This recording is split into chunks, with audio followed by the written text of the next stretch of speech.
Bien-aimés dans le Seigneur, soyons bénis. Restons attachés à Jésus, le Seigneur le Sauveur, à la gloire de Dieu le Père. Bien mes frères et sœurs en Jésus, soyons bénis. Seigneur, je remets ce moment éternel parce que tu es Dieu, tu es juste et tu es bon. Tu es Dieu, tu es glorieux, tu es merveilleux, nul n'est comparable à toi, nul n'est grand comme toi, nul n'est fort comme toi. Sois glorifié, Seigneur, à tout jamais. Merci pour ta sainteté, merci pour ta force, merci pour la grâce que tu nous accordes. Merci parce que tu nous fortifies à tout jamais. Merci parce que tu vas encore nous donner ta révélation, tu vas nous enseigner, nous bénir, tu vas nous éclairer parce que nous en avons grand besoin.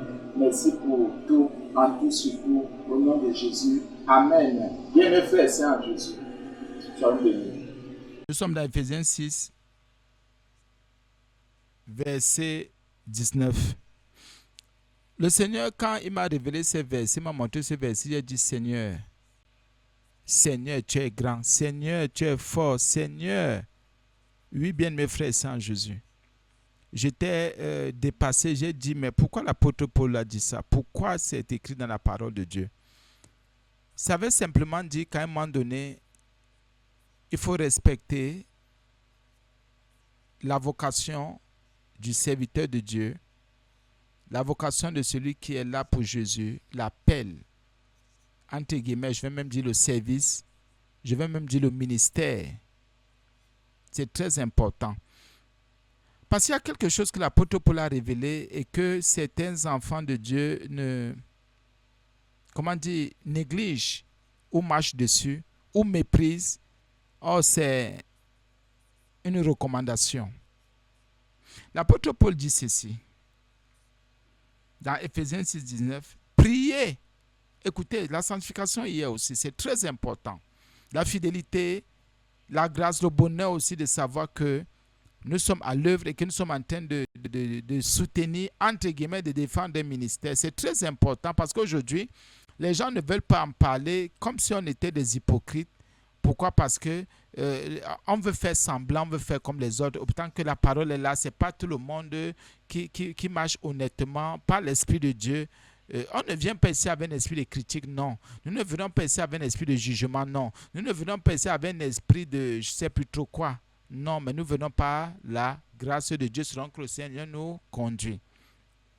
Il est écrit dans Ephésiens 6, 19, priez pour moi, afin qu'il me soit donné. Priez pour moi, afin qu'il me soit donné, quand j'ouvre la bouche, de faire connaître hardiment et librement le mystère de l'évangile, simplement. C'est ce verset pour aujourd'hui. Oui. La Bible dit quoi? Prier, intercéder, parler à Dieu, parler au Père, parler au Seigneur Jésus, par son esprit. Pour moi, ce qui est bizarre ici est que je voudrais que le peuple de Dieu comprenne.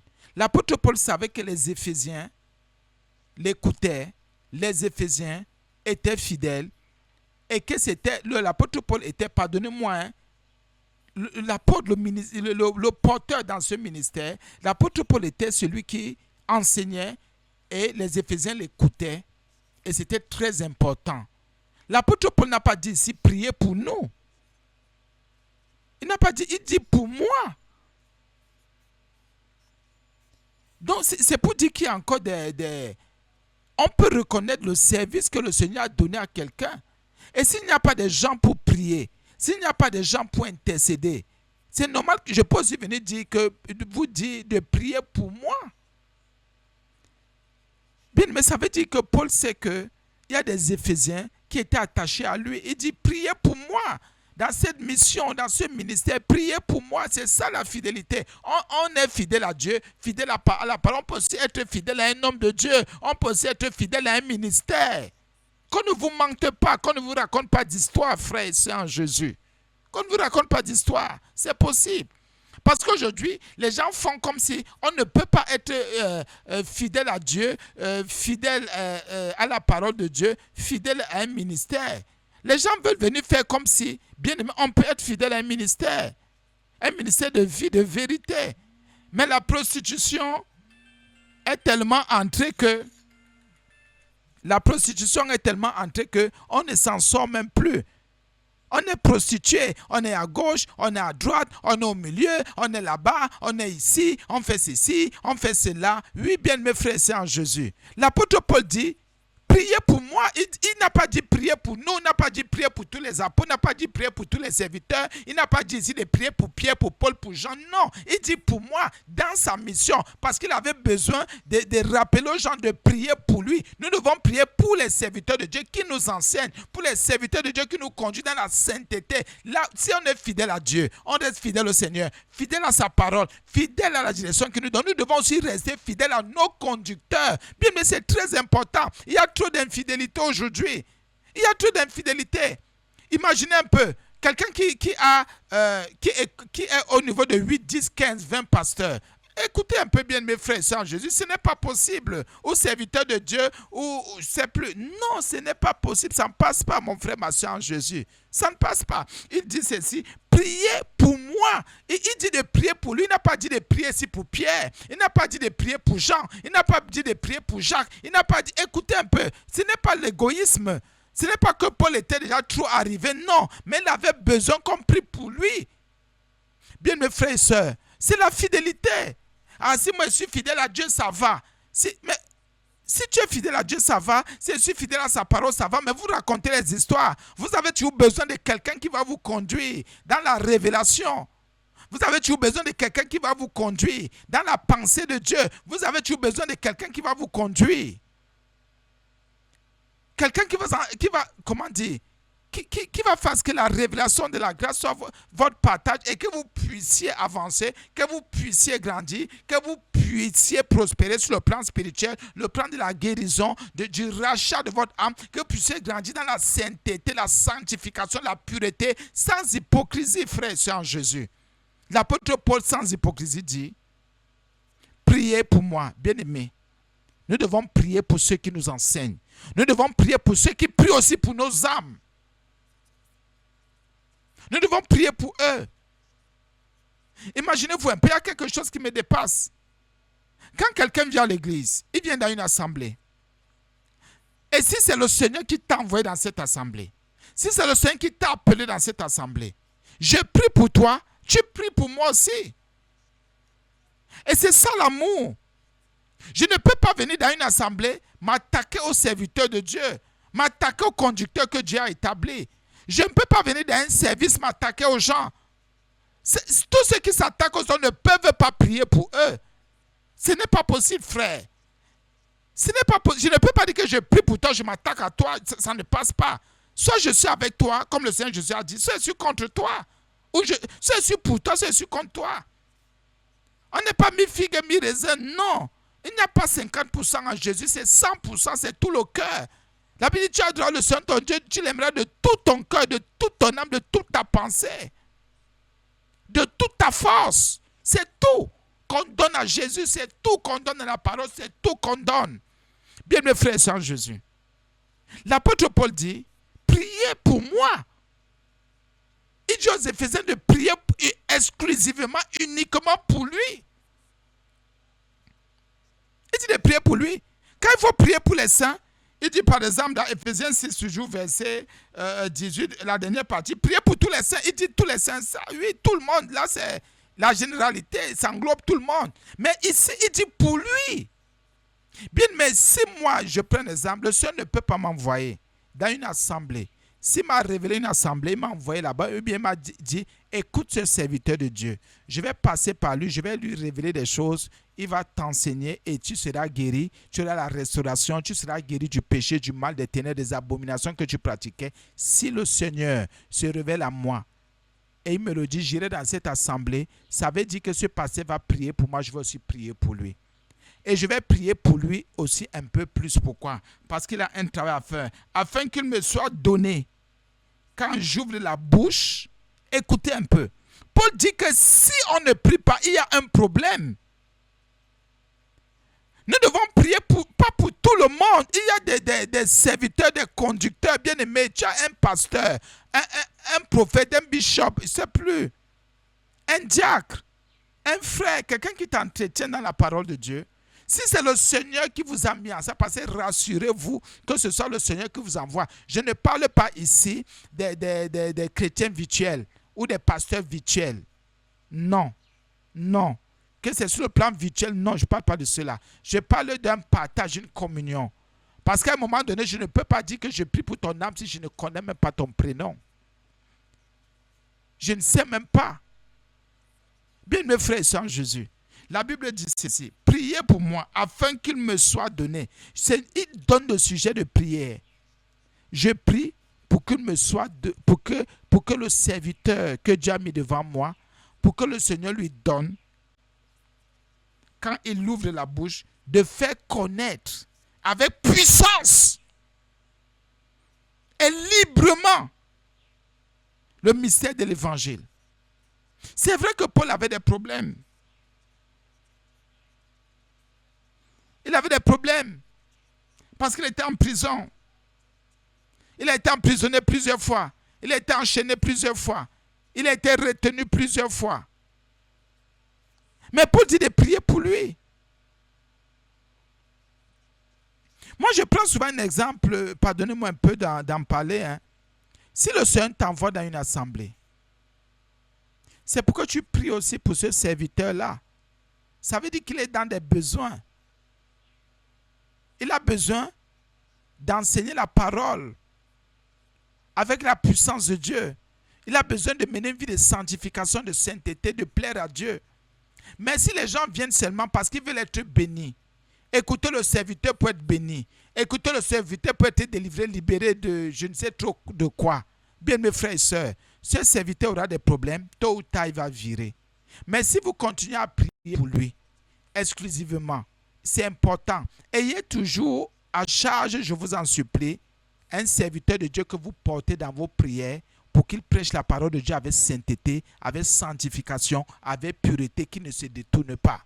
C'est une mission qui est même trop grande. Elle est très grande. Et c'est là le problème. Si on avait essayé de changer les choses, bien mes frères, c'est que beaucoup de serviteurs ne se détournent pas. C'est que beaucoup de serviteurs ne quittent pas le droit chemin, le bon chemin, la pureté, la vérité. C'est parce qu'il y a des gens qui ne veulent pas prier. Quand on envoie quelqu'un, il veut seulement regarder sa bénédiction. Il faut que je sois béni sur le plan physique, béni sur le plan financier, matériel, spirituel. Lui aussi commence à combattre le pasteur parce qu'il veut prendre la place du pasteur, du conducteur. Non. Tu verras que ta mission est même plus grande que la mission du pasteur. Parce que celui qui soutient un pasteur sur le plan spirituel en priant, en jeûnant, en cherchant la face de Dieu, il est connu de Dieu. Il veille aussi sur l'âme du pasteur, sur l'âme du serviteur, sur l'âme du frère qui le conduit. Bien mes frères et sœurs en Jésus. L'apôtre Paul dit dans Ephésiens 6, 19, « Priez pour moi. » Nous devons prier pour ceux qui nous instruisent, pour ceux qui sont utilisés par le Saint-Esprit, pour qu'on soit libéré des chaînes du monde, des chaînes du péché, des chaînes des abominations. Je suis très étonné. Nous, on a vu des gens qui sont arrivés en assemblée. Au lieu de venir nous soutenir d'abord en prière, ceux-là sont venus plutôt nous combattre. Combattre le ministère, combattre le service, combattre les dons, combattre l'Église, combattre Christ, combattre les frères. Ça veut dire que cela, c'est l'ignorance. Et je crois aussi que quand quelqu'un vient à l'Église, c'est pour dire, voici l'autorité que j'ai placée devant vous, écoutez cette autorité. Et les gens ont un problème d'obéissance aujourd'hui. Les gens ont un problème d'obéissance aujourd'hui. Il y a un problème d'obéissance. Il y a un problème d'obéissance. Parce que l'orgueil est dans les cœurs. L'orgueil, Dieu résiste aux orgueils. Les gens ne veulent pas s'humilier. Les gens ne veulent pas descendre. Les gens ne veulent pas changer. Oui, les gens ne veulent pas changer. Bien mes frères et sœurs en Jésus, je vous en supplie. Priez pour ceux qui vous enseignent. Paul a dit pour moi, pas pour nous. Il a dit priez pour moi. Il en avait besoin. Parce qu'il priait, oui, il enseignait, mais il avait le mystère de l'évangile. Mais il avait un problème. Il voulait qu'on prie pour lui, pour que le Seigneur lui accorde la grâce, que quand il va ouvrir la bouche, qu'il fasse connaître avec puissance, avec autorité, et librement le mystère de l'évangile. Donc c'est une chose qui est cachée. Christ ne révèle pas le mystère de l'évangile à tout le monde. Quelqu'un peut venir prêcher, mais il n'a pas le mystère de l'évangile. Il faut prier pour que le mystère de l'évangile soit prêché. Il faut qu'on prie pour les serviteurs, qu'on prie pour les servantes, qu'on prie pour les conducteurs, qu'on prie pour tous ceux-là qui ont la charge. Les prophètes, les apôtres, qu'on prie pour eux, les évangélistes. Les docteurs, qu'on prie pour eux, ceux qui ont ce service-là de conduire les âmes. Qu'on prie pour que le Seigneur leur accorde, leur donne, quand ils ouvrent la bouche, de faire connaître avec puissance et librement le mystère de l'évangile. Ce n'est pas tout le monde qui connaît ce mystère. Ce n'est pas tout le monde qui peut faire connaître le mystère de l'évangile. Ce n'est pas tout le monde, frère. C'est pour ça que les gens vont vous prêcher des mystères, mais ce n'est ou un mystère, mais ce n'est pas le mystère de l'évangile. Bien, mes frères, c'est en Jésus. Si donc tu pries, celui qui t'enseigne va te faire connaître et librement, avec puissance, le mystère de l'évangile. Ce mystère n'est pas vraiment prêché dans nos assemblées aujourd'hui. Il faut faire connaître, c'est un mystère qu'on fait connaître aux hommes. Qu'on fait connaître à ceux-mêmes qui sont aussi appelés pour dire, va dans telle assemblée, va écouter tel serviteur, va écouter tel autre serviteur, je vais lui faire connaître par révélation un mystère qu'il te transmettra. Le mystère de l'évangile se fait connaître. C'est un mystère, c'est caché. Tu peux lire les synoptiques, tu peux lire Jean, tu lis Matthieu, tu lis Luc, tu lis Marc. Tu peux même lire les épîtres. Mais tu ne connaîtras pas toujours le mystère de l'évangile. Tu peux lire comme un simple lecture, mais le mystère te restera caché. Et aujourd'hui, nous devons prier pour les serviteurs de Dieu. Nous devons prier pour que le Seigneur, quand ils ouvrent la bouche, oh Seigneur, qu'il fasse connaître. Il y a le mot faire connaître. Il y a la connaissance, mais il faut faire connaître. Qui donc connaît ou qui fait connaître? C'est là le mystère de l'évangile. C'est une chose cachée qui est révélée quand on prie pour les serviteurs de Dieu. Et plus ils enseignent, le Seigneur ouvre leur bouche. Il y a le mot ouvrir. Il y a alors quelque chose ici qu'il ne faudrait pas qu'on oublie. Parce que quand l'apôtre Paul dit dans Ephésiens 6, 19, priez pour moi afin qu'il me soit donné, quand j'ouvre la bouche, de faire connaître. Donc si le Seigneur ne lui donne pas de faire connaître le mystère de l'évangile, il ne dira que ce qu'il connaît. Il dira autre chose.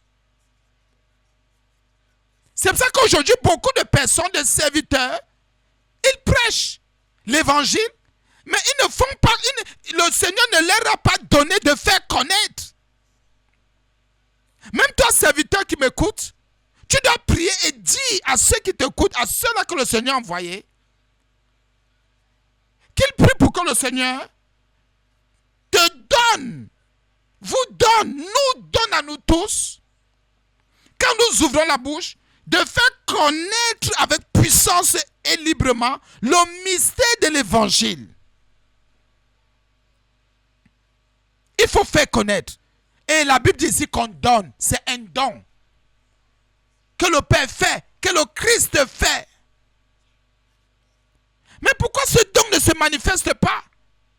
Nous, serviteurs, nous ouvrons nos bouches. Mais nous n'avons pas reçu le don de faire connaître le mystère de l'évangile. Quand nous ouvrons nos bouches. Nous ouvrons nos bouches. Mais le mystère de l'évangile n'est pas connu. On ne le fait pas connaître. Parce qu'on n'a pas reçu. Et l'homme ne peut que donner ce qu'il a reçu du ciel. Qu'est-ce que tu fais connaître aux hommes, mon frère? Qu'est-ce que tu fais connaître aux hommes, ma soeur? Quel est le mystère que tu fais connaître aux hommes? Vous savez, il y a plusieurs mystères. Il y a le mystère de l'évangile, il y a le mystère de la piété. Il y a plusieurs mystères encore.